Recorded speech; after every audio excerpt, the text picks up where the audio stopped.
Alhamdulillah kita diberikan kesempatan, diberikan kesihatan dan kelapangan untuk sama-sama kita hadir ke masjid yang mulia ini.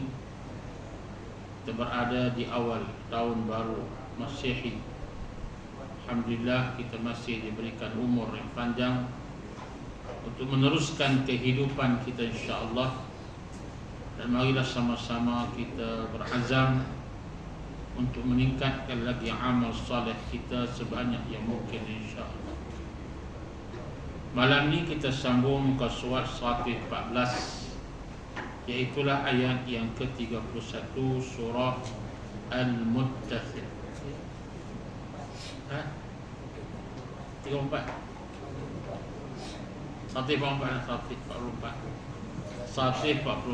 ayat 31. Betul tak?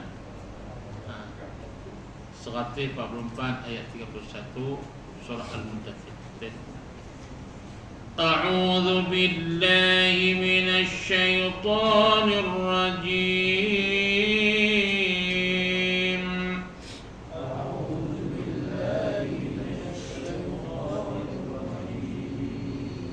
Bismillahirrahmanirrahim.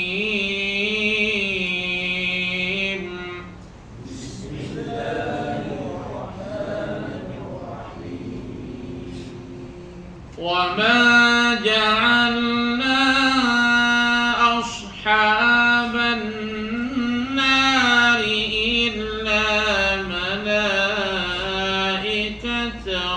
wa ma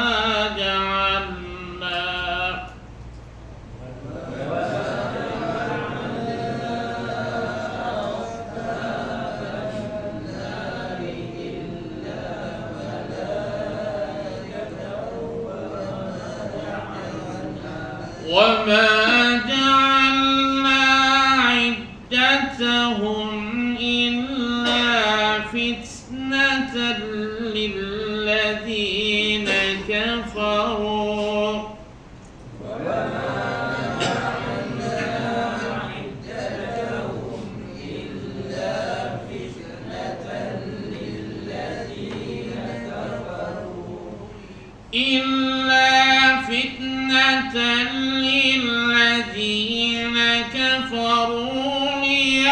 ليستيقن الذين أوتوا الكتاب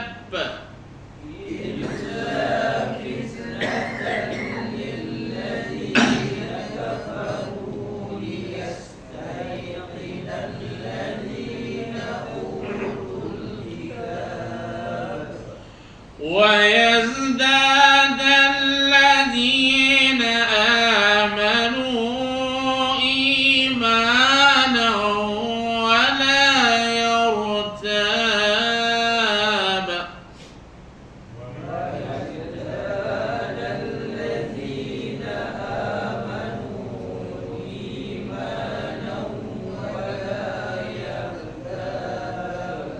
ولا يرتاب الذين أوتوا الكتاب والمؤمنون وليقول للذين في قلوبهم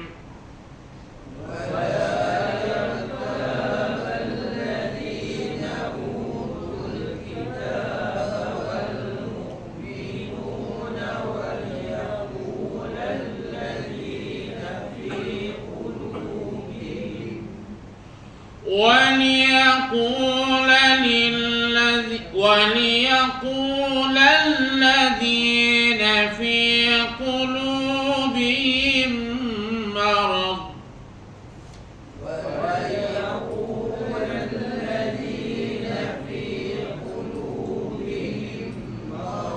وليقول الذين في قلوبهم مرض والكافرون ماذا أراد الله وليقول الذين في قلوبهم مرض والكافرون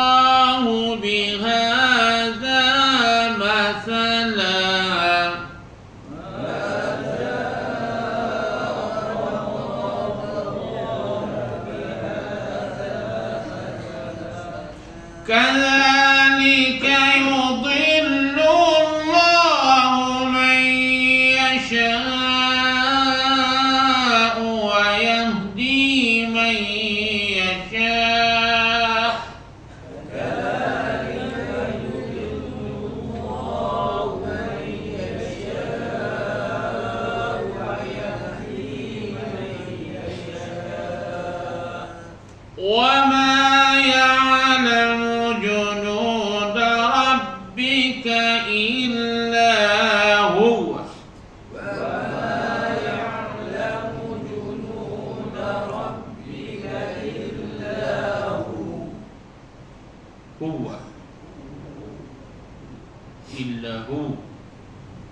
illa huwa waw tu dia ujung dah huwa wa ma hiya illa dhikra lil bashar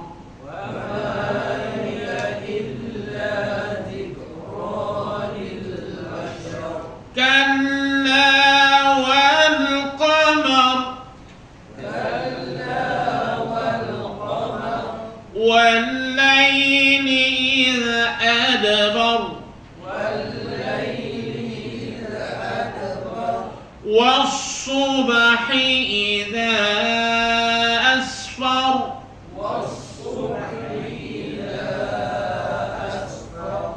إنها لإحدى الكبر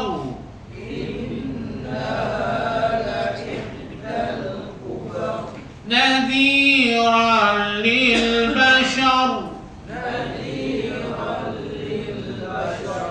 لمن شاء منكم أن يتقدم أو يتأخر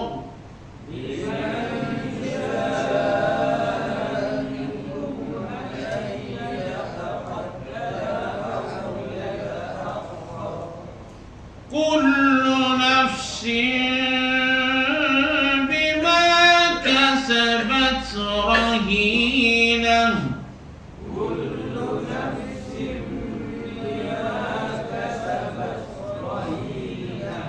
إلا أصحاب اليمين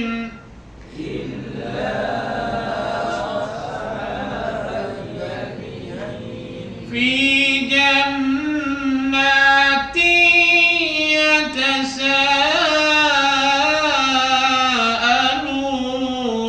يتساءلون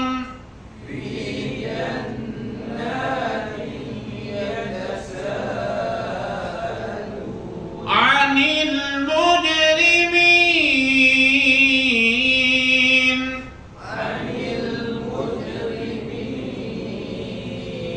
ما سلككم في سقر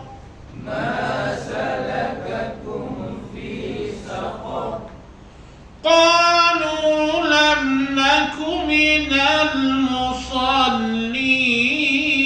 المصلين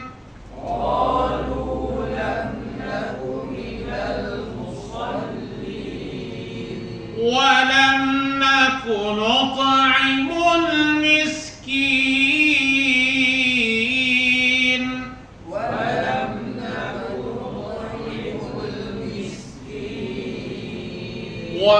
وكنا نخوض مع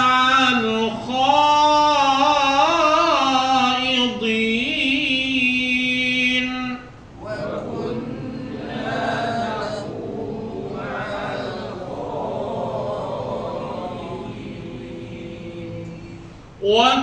وكنا نكذب بيوم الدين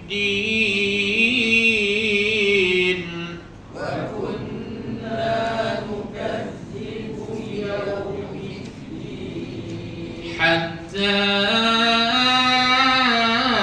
أتانا اليقين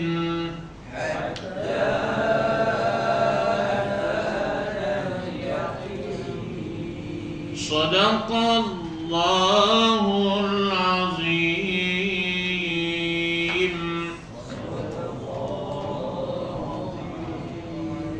Alhamdulillah, kita membaca surah Al-Muddathir ayat 31 sehingga ayat 47, insyaAllah. Kita ada bagi lagi ayat yang ke 48 sehingga 55, insyaAllah. Bismillahirrahmanirrahim. Firman Allah Ta'ala, أعوذ بالله من الشيطان الرجيم وما جعلنا أصحاب النار إلا ملائكة وما جعلنا عدتهم إلا فتنة للذين كفروا ليستيقن الذين أوتوا الكتاب ويزداد الذين آمنوا إيمانا ولا يرتاب الذين أوتوا الكتاب والمؤمنون وليقول الذين في قلوبهم مرض والكافرون ماذا أراد الله بهذا مثلا كذلك يضل الله من يشاء ويهدي من يشاء وما يعلم جنود ربك إلا هو وما هي إلا ذكرى للبشر. Maksudnya, dan tiadalah kata Allah, kami yakni Allah jadikan yakni pengawal neraka. Nah, dia sebut pengawal neraka itu dengan maksud ashaban nar. Ashaban nar, nah, penjaga neraka, malaikat yang menjaga neraka. Siapa yang menjaga neraka? Yaitu kata Allah, malaikat. Mereka itu yang menjaga neraka itu, melainkanlah yang menjaga neraka itu siapa? Adalah dari bangsa malaikat. Makhluk Allah yang mulia, yaitulah malaikat yang diciptakan Allah daripada cahaya ataupun nur. Kata Allah, dan tiadalah kami jadikan bilangan mereka itu. Allah sebut bilangan mereka itu ayat 30, 19, yaitu seramai 19 orang ataupun 19 malaikat yang menjaga. Dan tiadalah kami jadikan bilangan mereka itu, melainkan menjadi ujian, fitnah, menjadi ujian. Fitnah ni dalam bahasa Arab, bahasa Melayu dia panggil fitnah ataupun suatu cobaan bagi orang-orang yang kufur. Alladzina kafaru, bagi orang-orang yang kufur, supaya orang-orang yang dituruni Alkitab. Siapa? Umat yang sebelumnya yang diturunkan kitab Taurat, Injil. Mereka itu umat Nabi Musa, umat Nabi Isa. Dan menjadikan mereka yakni Alkitab yang diturunkan kepada Alkitab menjadi yakin. Dan supaya orang-orang yang beriman, yakni yang beriman di kalangan umat Nabi, bertambah imannya. Dan supaya orang-orang yang diturunkan Alkitab, yakni umat yang terdahulu dan orang-orang mukmin itu tidak ragu-ragu. Tidak ragu-ragu. Wala yartaba. Wala yartaba makna tidak ragu, tidak confused, tidak was-was. Dan supaya orang-orang yang di dalam hatinya, ada penyakit, fi qulubihim maradun. Maradun ini penyakit. Apa dia? Yaitu penyakit tidak beriman dan ragu kepada Allah Ta'ala. Supaya orang-orang yang dalam hatinya ada penyakit dan orang-orang kafir menyatakan, apakah yang dikehendaki Allah dengan bilangan ini? Bilangan jumlah para malaikat itu. Demikianlah Allah membiarkan sesat. Allah membiarkan sesat orang-orang yang dikehendakinya. Kadzalika yudillullah.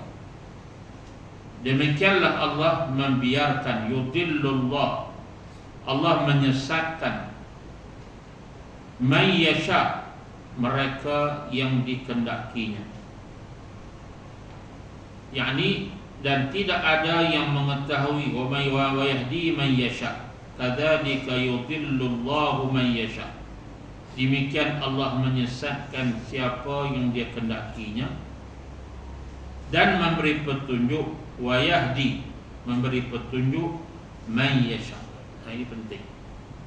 Siapa yang Allah kehendaki dia sesat, dan siapa yang Allah kehendaki dia mendapat petunjuk. Siapa? Inilah persoalan yang kita perlu sama-sama fikirkan. Sama ada kita ini termasuk dalam golongan mana? Man yudhillullah man yasha ataupun wa yahdi man yasha. Tentulah kita mengharapkan kita di kalangan yang diberikan petunjuk. Wa yahdi man yasha. Man yasha, siapa yang Allah kehendaki. Itu para ulama kata kita ini ada akal, ada iman, maka kita berusaha supaya Allah menempatkan kita di kalangan orang yang mendapat petunjuknya dengan doa, dengan ikhtiar, dengan usaha. Kemudian kata Allah, dan tidak ada yang mengetahui tentera Tuhanmu, para malaikat itu, melainkan Dia yang mengetahuinya. Jumlah yang sebenarnya Allah yang mengetahui. Dan kata Allah, wa ma hiya, dan tidak. Hiya itu kembali kepada neraka Saqar. Ia berkaitan dengan ayat yang ke-37, wa ma adraka ma Saqar.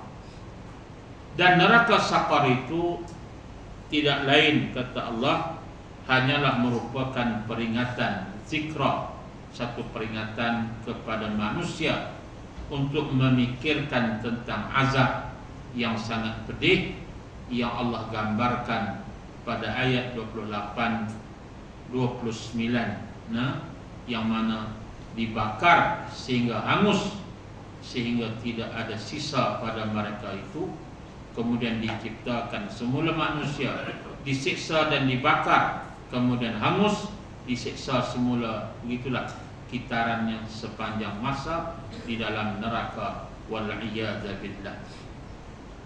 Adalah diriwayatkan daripada Ibnu Abbas. Siapa Ibnu Abbas? Abdullah bin Abbas, yang sangat hebat, mufassir di kalangan para sahabat, yang mana ramai hari ini pergi umrah, pergi ke Taif, menziarahi Masjid Abu Abbas. Tengok peluang dia masuk katanya.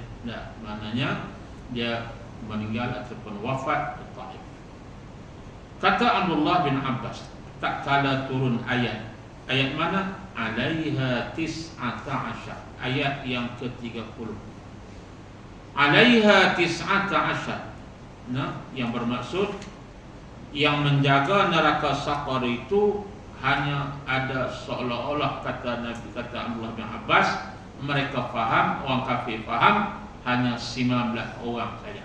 19 orang malaikat ataupun 19 malaikat sahaja. Lalu kata Abu Jahal, dia mendengar ayat ini. Abu Jahal ni dia dengar Quran, cuma dia tak beriman. Dia faham, sebab dia orang Arab. Makna dia dengar Quran tu, dia tahu apa ayat yang diturunkan. Lalu dia pun berkata kepada kaumnya, dihabaq kepada kaum Quraisy. Mereka ni dalam komuniti itu saja, sekitar tu.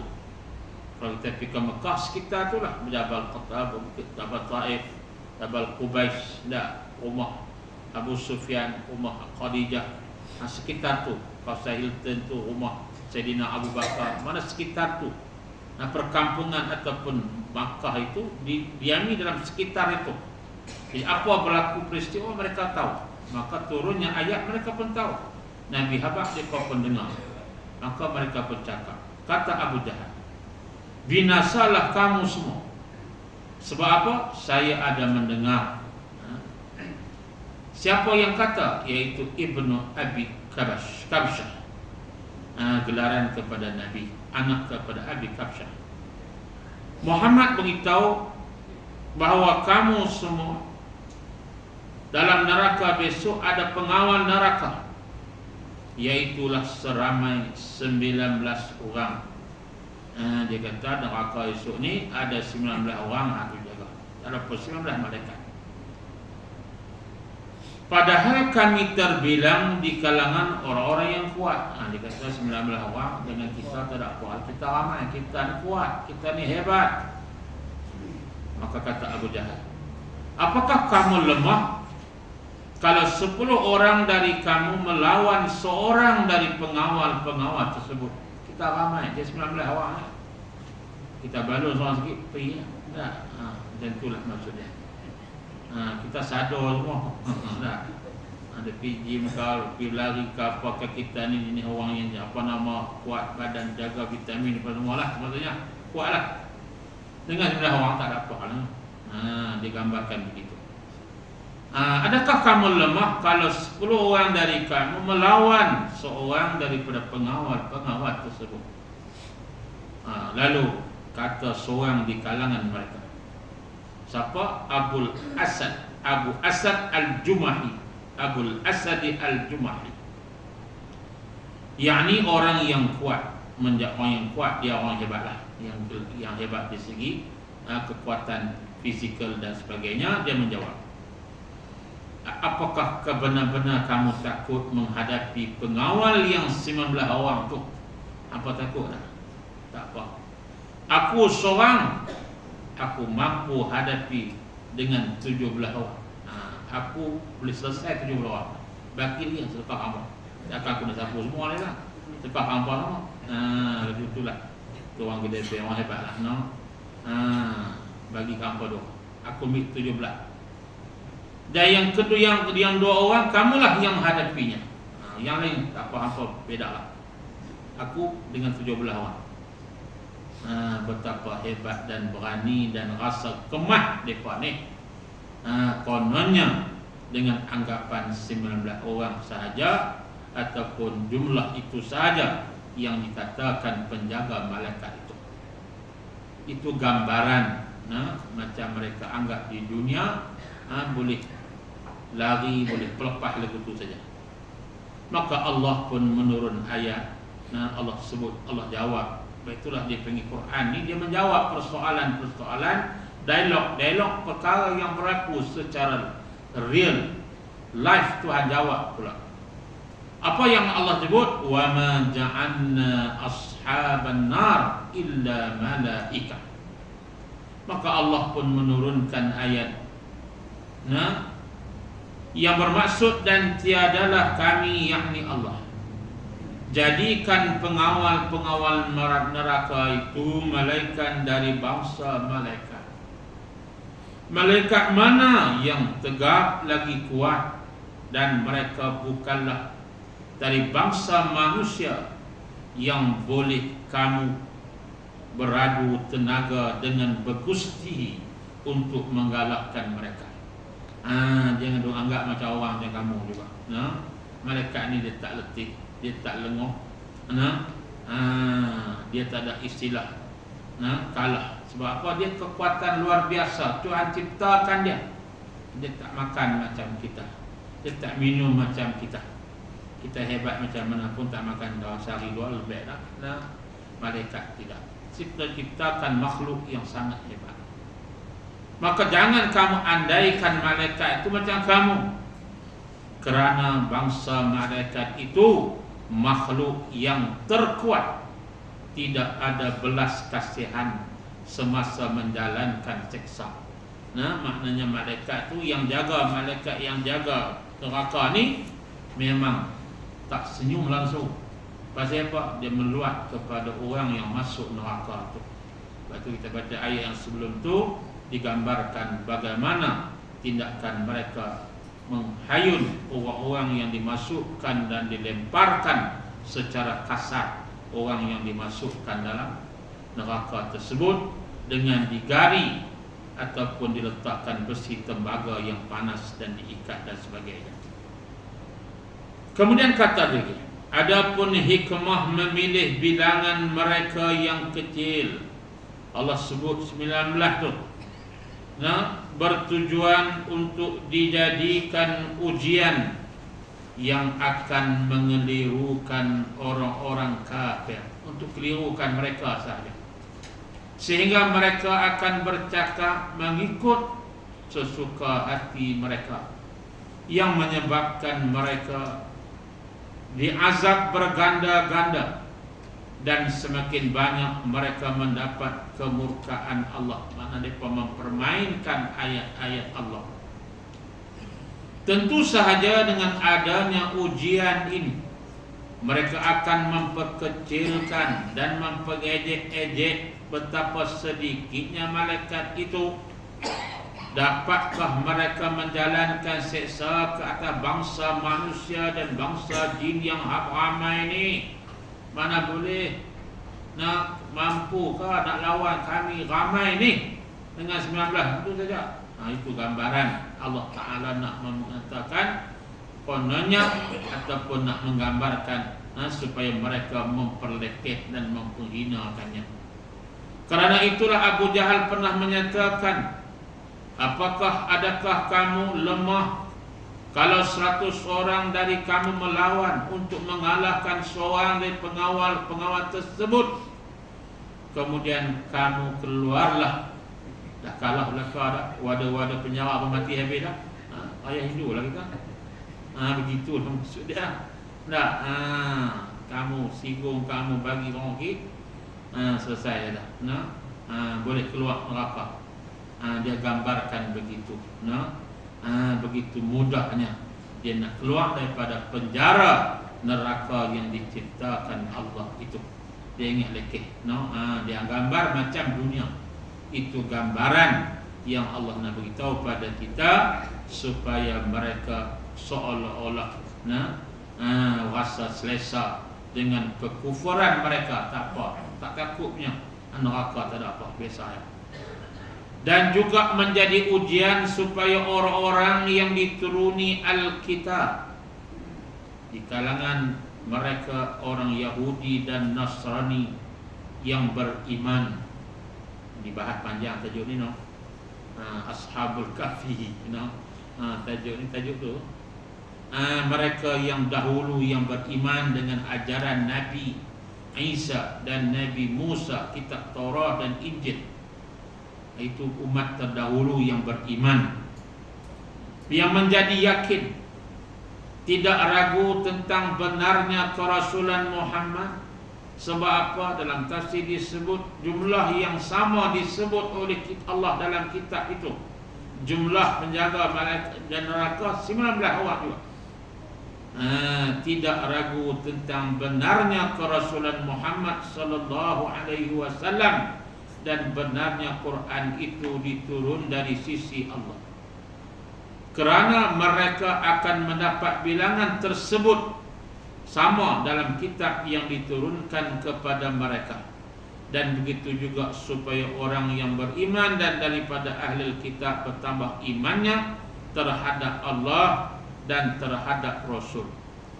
Disebabkan mereka telah menyaksikan benar apa yang dikhabarkan oleh nabi-nabi mereka, bahawa apa yang diterangkan dalam Al-Quran menepati pula dengan keterangan yang terdapat dalam kitab Taurat, Injil yang asal, yang tidak diselewengkan.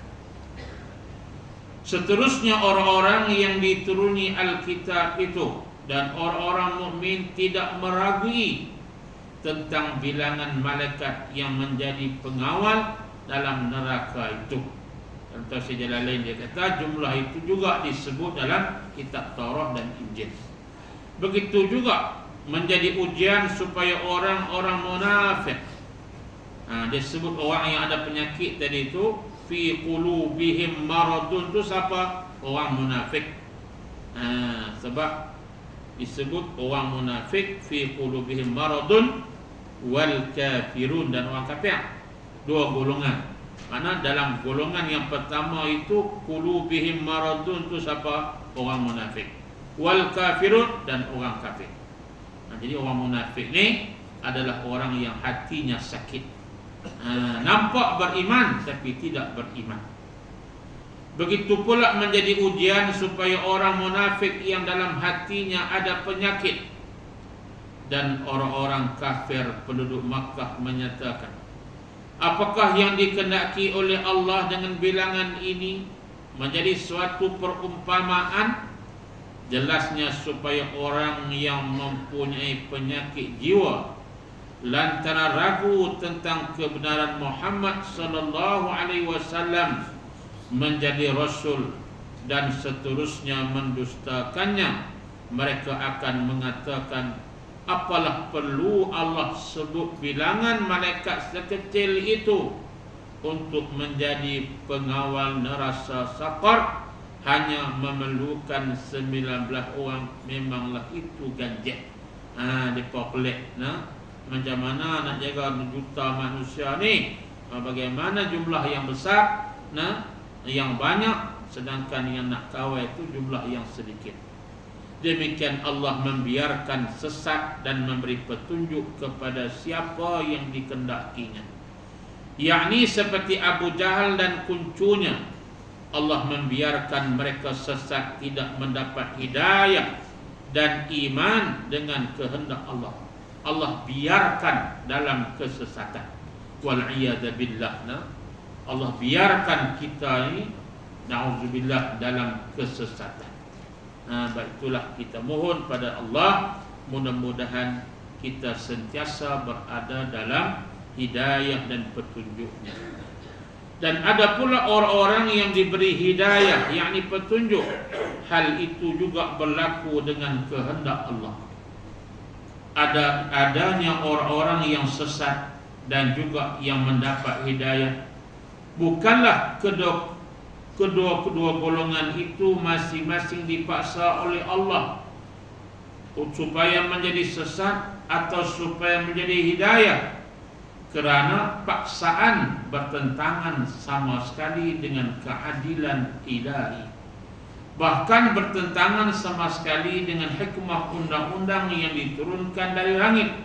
Sesungguhnya seseorang hamba itu dilengkapkan dengan iradah.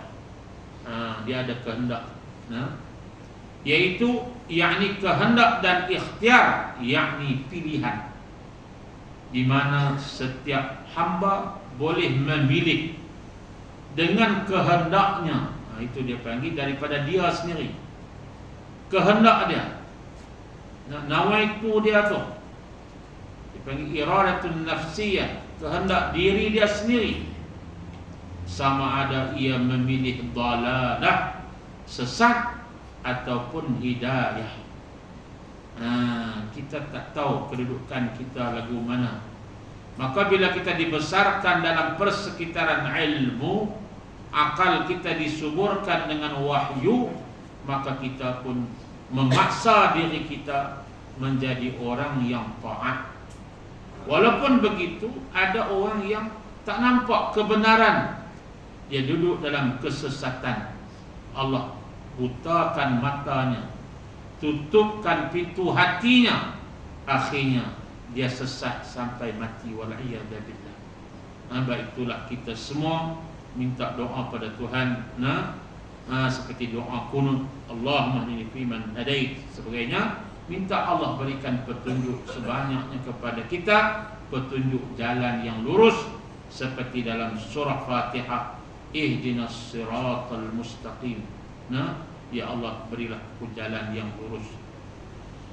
Dan tidak ada yang mengetahui tentera Tuhanmu, malaikat Tuhan sendirilah yang maha mengetahui jumlah sebenar malaikat yang diciptakan. Tidak ada orang yang tahu betapa ramai kali bilangan malaikat Allah. Tak tahu jumlah, setakat mana kekuatannya, dan sebesar apa pula bentuk badannya, kecuali Allah semesta alam yang mengetahuinya. Inilah ayat berupa jawapan kepada Abu Jahal yang berkata dengan kehairanan, apakah Tuhan Muhammad hanya mempunyai para pembantu yang sejumlah 19 orang sahaja? Ini jawapan Tuhan kepada mereka. Seterusnya Allah menyatakan, dan neraka sakar itu tidak lain ia merupakan peringatan bagi manusia agar mereka merasakan ketakutan dengan bentuk azab yang Allah ciptakan itu, yang Allah gambarkan sangat hebat dan luar biasa. dan menjadikan mereka orang-orang yang taat kepada Allah. Firman Allah, kalla wal qamar. Dia masuk tajuk lain. Baik itu bila kita baca Quran, dari segi lafaz tu pun kita boleh tahu dah. Dia punya paragraf dia ataupun ayat-ayat dia. Bermula ayat 32 sampai ayat 37, Masya Allah, semua huruf di akhirnya huruf ra. Ini dipanggil juga i'jazul Quran. Mukjizat Quran ni tengok pada lafaz tu pun Masya Allah. Wal qamar adbar asfar kubar. Lil bashar yata'akhkhar. Mana kalau manusia nak reka ni pakai payah. Batu. Allah cabar orang Quraisy Makkah buat macam Quran, mereka tak boleh buat. Pasal apa? Susunannya sangat hebat dan luar biasa. Tengok dari zahir tu pun sangat indah. Itu bahasa Quran. Allah berfirman, kalla wal qamar. Tidak sekali-kali Allah bersumpah dengan apa? Bulan. Wal qamar. Demi bulan. Ini semua makhluk Allah yang hebat, yang boleh kita kaji tentang kecanggihannya, strukturnya dan sebagainya. Yang kedua, Allah bersumpah dengan malam, wal lail idza adbar. Id adbar, ketika ia telah berlalu. Habisnya malam, datangnya subuh. Was-subh, dan waktu subuh. Idza asfar, apabila beransur menjadi siang, mulai terang. Innaha, sesungguhnya kata Allah, saqar itu. Kembali pada ayat surah ini, yaitu ayat yang ke-27. Innaha, sesungguhnya saqar itu, li ihdal kubar, sememangnya salah satu bencana yang sangat besar. Tujuannya apa? Nadhiran, memberi peringatan. Ancaman, peringatan, nadhiran. Supaya manusia ingat di sana ada neraka saqar. Nadhiran lil bashar. Bashar ni siapa? Manusia. Memberi peringatan, ancaman supaya manusia jangan lalai akan azab Allah, yaitu neraka saqar. Nadhiran lil bashar. Liman syaa minkum, yaitulah kepada kamu manusia. Liman syaa minkum, bagi kamu siapa? Man, siapa? Syaa, yang menghendaki di kalangan kamu. Ayyataqaddama, untuk maju ke hadapan. Maju ke hadapan ni, dalam ni dia sebut bertaqarrub kepada Tuhan. Siapa yang nak menuju kepada masa depan yang cerah dengan memperbanyakkan taqarrub, maka ia yataqaddama. Ataupun menjadi orang yang mundur, yata'akhkhar, orang yang ke belakang.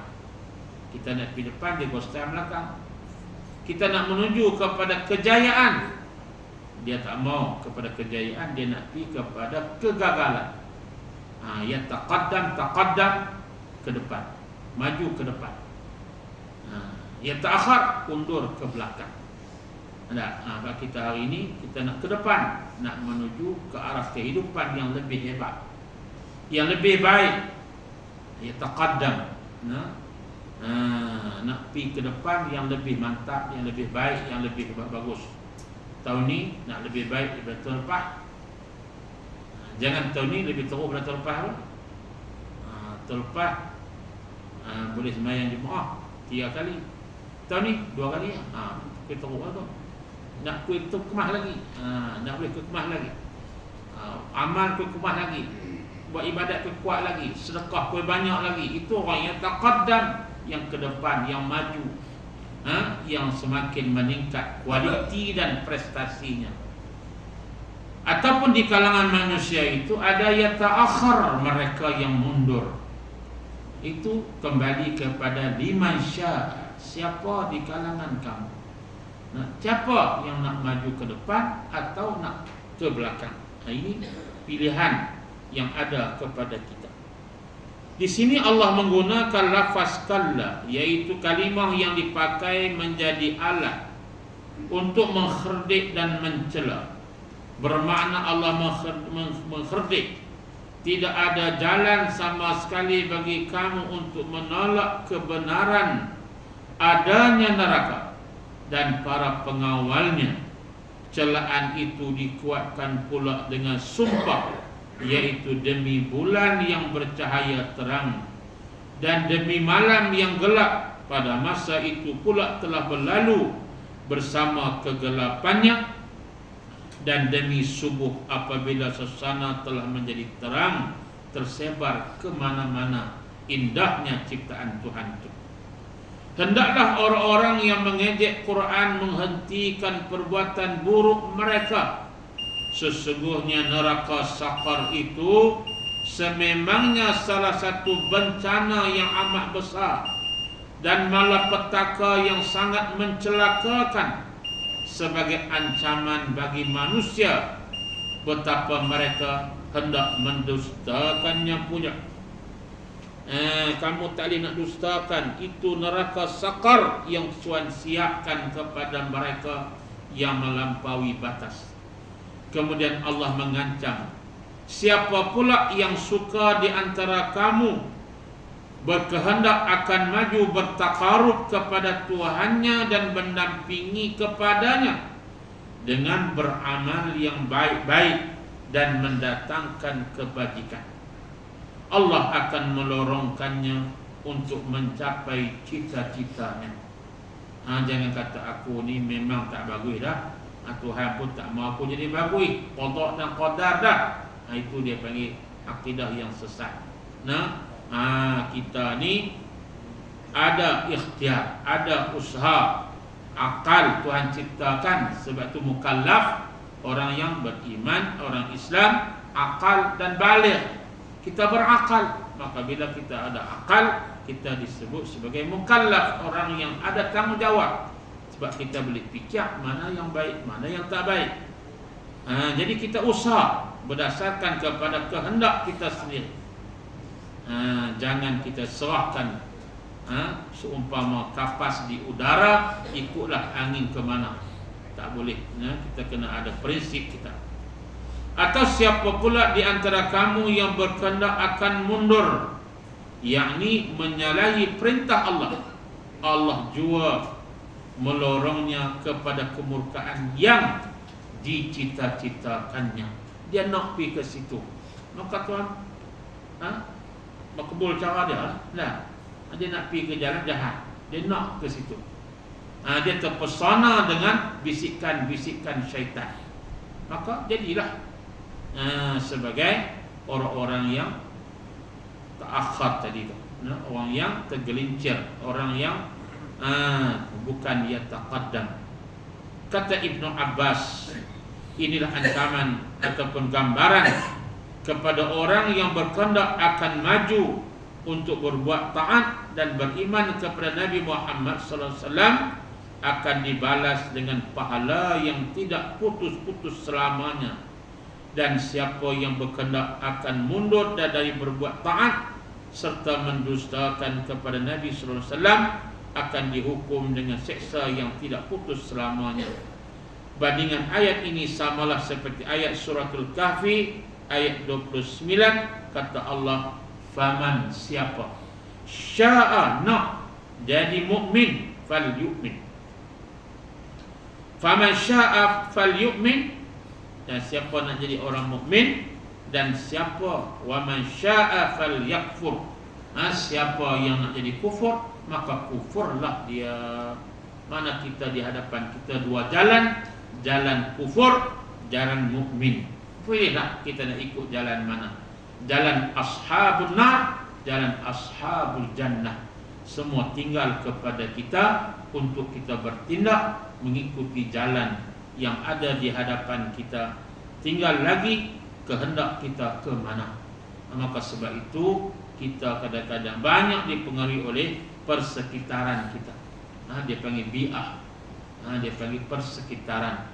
Maka sebab itu persekitaran ini sangat penting untuk kita bina dengan persekitaran yang mendekatkan diri kepada Allah Subhanahu wa ta'ala. InsyaAllah mudah-mudahan persekitaran tu wujud dalam rumah kita, dalam rumah tangga kita.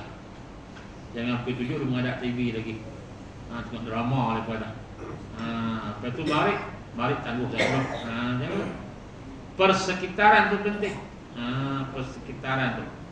Macam lah ni kan, rumah kita semua ada wifi, ada internet belakang, tak apa. Tapi persekitaran tu nak dibentuk dengan persekitaran, buka benda-benda yang baik, yang banyak. Kalau di Mesir tu dia ada satu Iza'atul Quran minal Qahirah, pasang 24 jam dah, sebab Quran sepanjang masa, dengan kori-kori yang macam-macam. Kalau faham bahasa lagi baguslah, dia ada fatwa, hukum dan sebagainya. Mana kita buka persekitaran rumah kita, bi'ah rumah kita, bi'ah yang salihah. Itu yang boleh kita buat. Kita lah Perdana Menteri dalam rumah kita. Di luar rumah tu anak rumah kita ni kita bentuk ikut persekitaran yang boleh membawa kepada yu'min tadi. Fal yu'min, menjadi mukmin. InsyaAllah kita doakan, bukan hanya rumah kita, masyarakat kita juga dibentuk dengan persekitaran Islam, insyaAllah. Wa kafa billahi syahida, ayat 38.